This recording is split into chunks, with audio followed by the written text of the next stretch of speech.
reprendre les propos de mon collègue, quel meilleur exemple de contestation sociale par l'humour que la satire et la caricature? Car oui, dans ce domaine, nous pouvons être fiers de notre production Made in France. De l'assiette au beurre, en passant par les guignols de l'info, Charlie Hebdo ou Laurent Gérard, les médias français sont riches en humour politique et irrévérencieux. Pour autant, le juge judiciaire ne saurait les condamner. Ainsi, l'Assemblée plénière de la Cour de cassation a pu, dans un arrêt du 12 juillet 2000, dire que les propos tenus dans une émission satirique et non dissociables de la caricature ne sont pas des fautes, au sens de l'article 1382 du Code civil.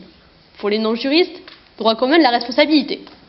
Mais laissez-moi vous parler de l'aspect démocratique de l'humour. Et Monsieur le Président, comme dirait un homme politique aujourd'hui célèbre, prêtez-moi 2 neurones d'intelligence.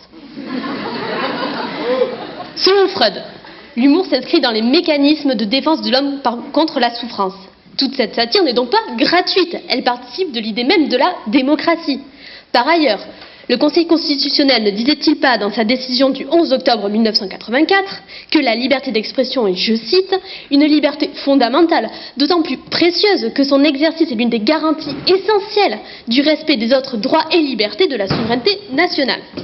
La Déclaration des droits de l'homme et du citoyen l'a même érigée dans son article 11 comme l'un des droits les plus précieux de l'homme. Ainsi, lorsqu'on rit de Nadine Morano disant « Le vol de portable est un phénomène récent qui n'existait pas avant l'invention du portable ». Non, s'il vous plaît, ne riez pas, on se moque tout de même d'une ancienne secrétaire d'État, d'une personne ayant incarné le gouvernement.